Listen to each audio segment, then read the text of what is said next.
Level 1, the applicant. You are 21 years old. You sit in a plastic chair in a conference room on the 4th floor of Ohio State's Haggerty Hall on a Tuesday afternoon in October. The fluorescent lights hum. There are 40 people in this room. Most of them will never make it past the first application screen. The recruiter is a special agent from the Columbus field office. He has been doing this for 15 years, and it shows.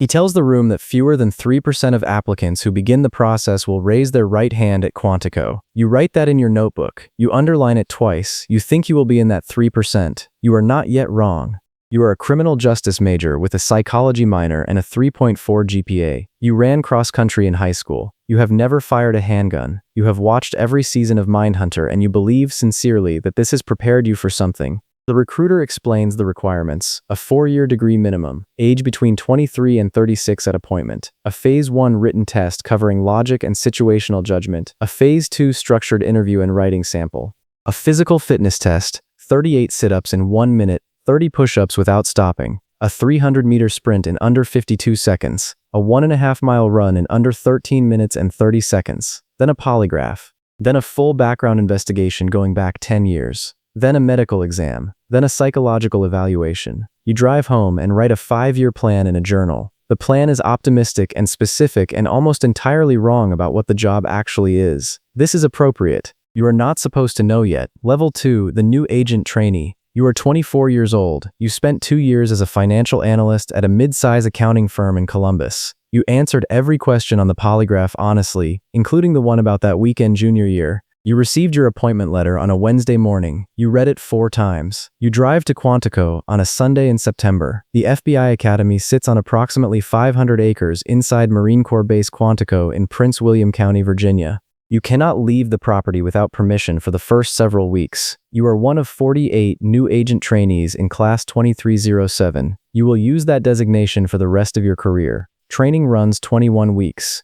You are at physical training at 5:45 every weekday morning. You fire thousands of rounds through a Glock 17M and a Remington 870 shotgun. You practice defensive tactics until your wrists ache. You study the 4th Amendment, the 5th Amendment, Title III wiretap law, and behavioral science. You drive pursuit vehicles at speeds exceeding 100 miles per hour on a closed track. You practice arrests in Hogan's Alley, a fake town on the Academy grounds where actors play criminals and nothing quite goes the way you rehearsed it. You are paid approximately $4,400 per month before taxes. You must pass every firearms qualification or you are recycled to a later class. 3 failures and you go home. Roughly 10 to 15% of your class will not graduate. The friendships you form in Class 2307 will outlast marriages, transfers, and retirements. But underneath the camaraderie is a low-grade terror that does not fully leave until graduation day. Your mother cries at the ceremony. Your father shakes your hand and cannot quite find the words. You understand. Level 3, the first office agent. You are 24 years old and 3 days out of Quantico. You report to the New York field office at 26 Federal Plaza in Lower Manhattan on a Monday morning. The building is gray and enormous and indifferent to your arrival. You are assigned to a violent crime squad.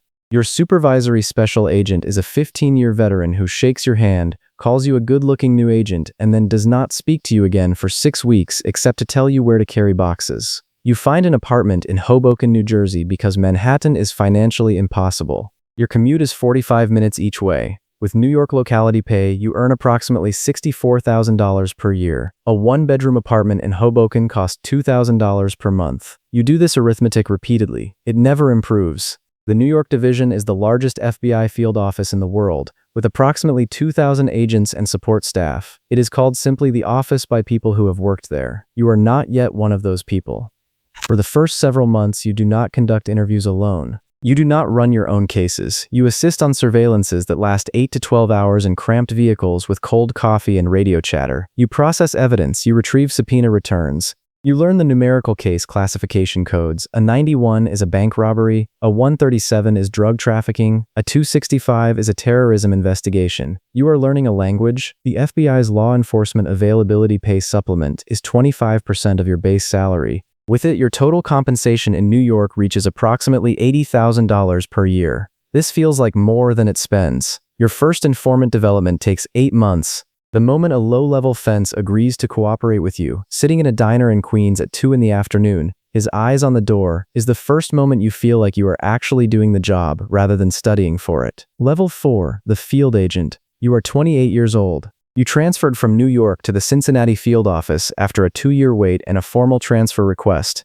You are a GS-12 special agent now, earning approximately $78,000 base salary. With law enforcement availability pay, your total annual compensation is roughly $97,000. You run your own cases. You have a confidential informant you developed over 18 months, a low-level fentanyl distributor who feeds you information on an Appalachian trafficking network. You have executed 3 search warrants. You have arrested 11 people. You have testified in federal court twice. You know which assistant United States attorneys in the Southern District of Ohio will fight for a case and which ones need to be walked through every exhibit. Writing your first Title III wiretap affidavit takes you 3 weeks and 67 pages. It requires you to demonstrate probable cause and necessity in language precise enough to survive a suppression hearing. Your supervisor reads it, marks it up in red pen, and hands it back without a word of praise. This is how you know it is good enough. The FBI's internal case management system is called Sentinel. A complex drug trafficking case can generate thousands of individual documents, each one requiring logging, classification, and chain of custody documentation.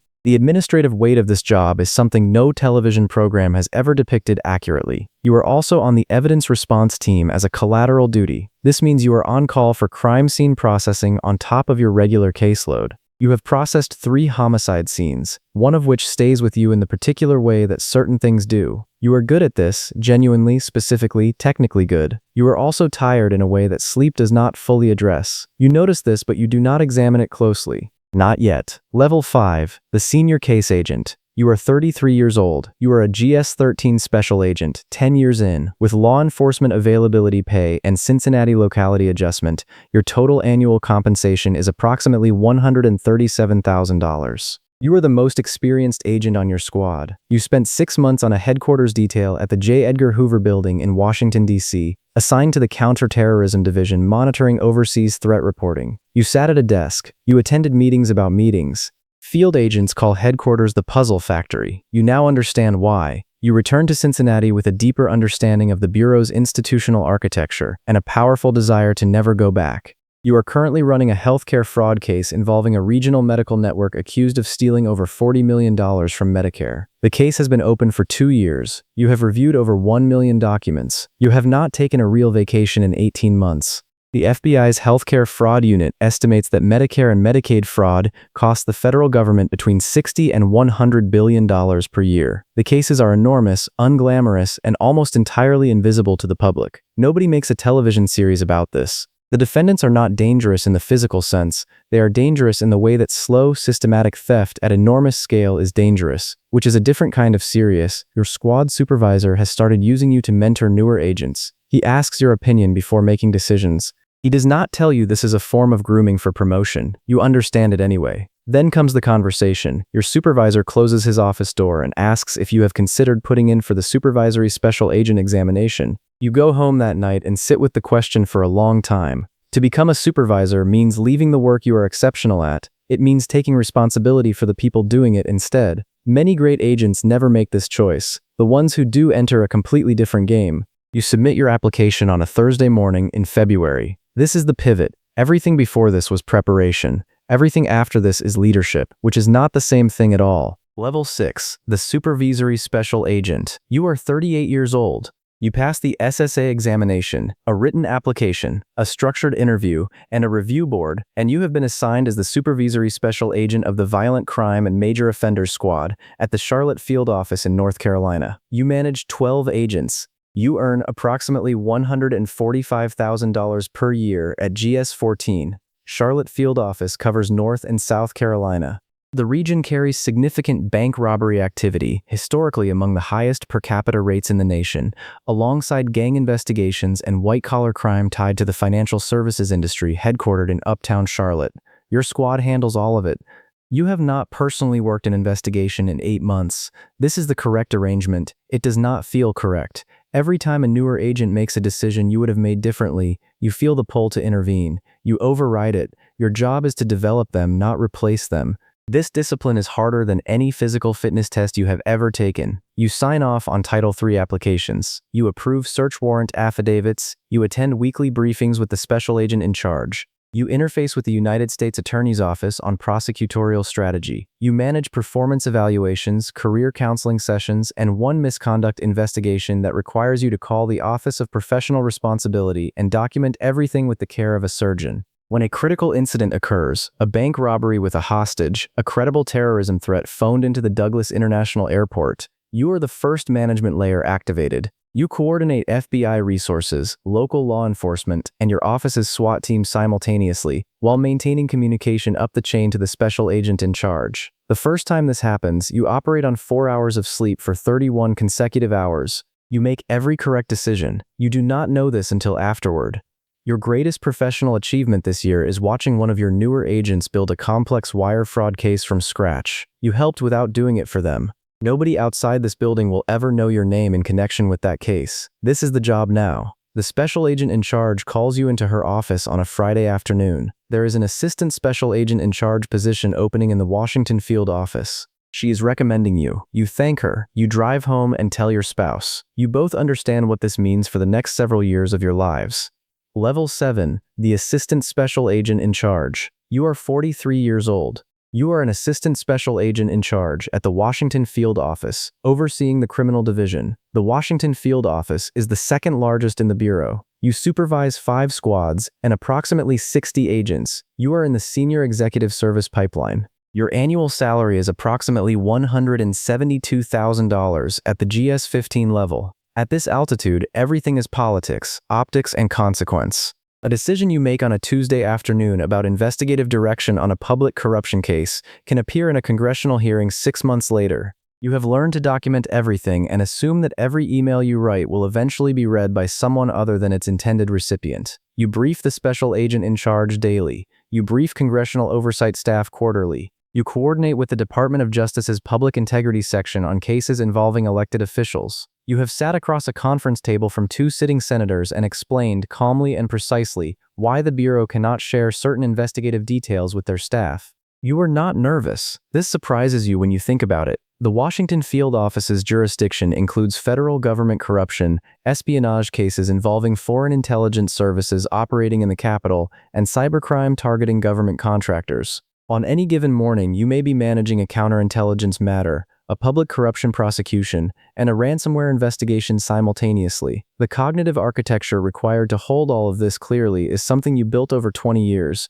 You cannot explain how to build it to someone who hasn't started. You mentor 2 SSAs who you believe have the capacity to go further. You meet with each of them monthly. You tell them things your own mentors never told you, because you remember precisely what it cost you to learn those things alone. Your marriage has survived this career. This is not a small thing. You and your spouse have had the same argument in different forms approximately 40 times over 20 years. The argument is about presence versus absence. You have never fully won it. You have never fully lost it. You have arrived at something more honest than resolution. Level 8, the Assistant Director. You are 51 years old. You are an Assistant Director of the Federal Bureau of Investigation, leading the Criminal Investigative Division from the J. Edgar Hoover Building in Washington, D.C. You oversee violent crime, financial crime, organized crime, and public corruption investigations across all 56 field offices. Approximately 4,000 agents and analysts operate within your division's jurisdiction. Your annual compensation exceeds $190,000. You brief the director of the FBI. You testify before the Senate Judiciary Committee. Your name appears in federal court filings as a declarant. When a major domestic terrorism investigation breaks, your phone rings first. You remember the conference room at Ohio State. You remember the fluorescent lights and the tired recruiter and the statistic you underlined twice. You remember carrying boxes of bank records up 4 flights of stairs in Lower Manhattan. You remember the first time you sat across from a subject in an interview room and understood that the right question, asked at the right moment in the right tone, could change everything. You remember the healthcare fraud case with 1 million documents and no vacation.